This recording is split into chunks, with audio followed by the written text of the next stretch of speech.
एक ब्राह्मण जिसका नाम शंभु दयाल था, वह विदर्भ नाम का एक गांव में रहा करता था। उसका व्यवहार अच्छा होने की वजह से लोग उसे अपने घर में बुलाते, दान दिया करते। एक दिन उन्हें एक सेठ जी का निमंत्रण मिला। शंभु दयाल सेठ जी निमंत्रण में गए और वे वापस लौट कर आ रहे थे। सेठ जी उसे दान में एक बकरी दे दी थी ताकि वह उस बकरी को दूध पी सके। इसके बाद वह बकरी को अपने कंधे में लटका कर वहाँ से चला गया। जब वह ब्राह्मण बकरी को अपने कंधे में रख कर लौट रहा था, तब तीन ठग की नजर उस पर पड़ी। उन्होंने एक षड्यंत्र बनाया जिससे कि वो ब्राह्मण से बकरी ले सके। वो तीनों ठग दूर दूर जाकर खड़े हो गए और शंभु दयाल अपने कंधे में बकरी रखकर आगे बढ़ रहा था कि तभी पहला ठग उसे देखकर जोर जोर से हंसने लगा। ऐसे में ब्राह्मण ने उससे पूछा, क्या बात है, तुम मुझे देखकर क्यों हंस रहे हो? ब्राह्मण के प्रश्न पर ठग ने जवाब दिया, महाराज मुझे माफ करना, लेकिन मैंने पहली बार ऐसा देखा है कि कोई ब्राह्मण एक गधे को अपने कंधे में उठाकर ले जा रहा है। यह कहकर वह ठग फिर से हंसने लगा। शंभु दयाल ने उसकी बात पर ध्यान नहीं दिया और वहाँ से चला गया। चलते चलते रास्ते पर दूसरा ठग आया।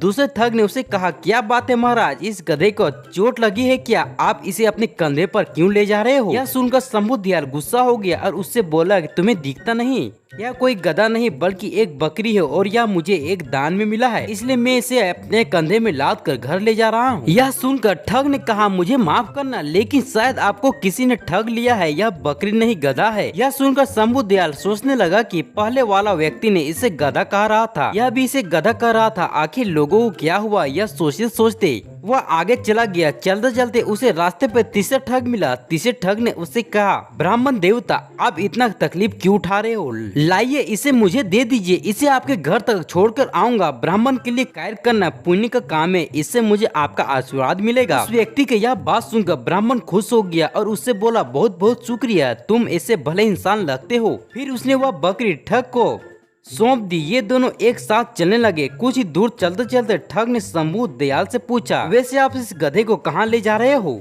यह सुनकर शंभु दयाल ने उससे कहा, यह गधा नहीं बकरी है, माफ करना ब्राह्मण देवता, किसी ने आपके साथ छल किया है, यह कोई बकरी नहीं बल्कि गधा है। ठग ने उस ब्राह्मण से कहा। यह सुनते ही शंभु दयाल ठग से बोला, मैं तुम्हें यह गधा दान में देता हूँ, तुम इसे ले जाओ। यह सुनते ही ठग अंदर ही अंदर खुश हो गया क्योंकि उसकी तरकीब काम आ गई। इसके बाद वह ठग बकरी को ले गया और उसे बाजार में बेच दिया। बकरी को बेचकर उसे अच्छा मुनाफा हुआ। दोस्तों, हमें यह कहानी यह सीख दिलाती है कि किसी भी झूठ को बार बार दोहराने से लोग उसे सच मानने लगते हैं, इसलिए हमें अपने दिमाग का इस्तेमाल करते हुए फैसला लेना चाहिए।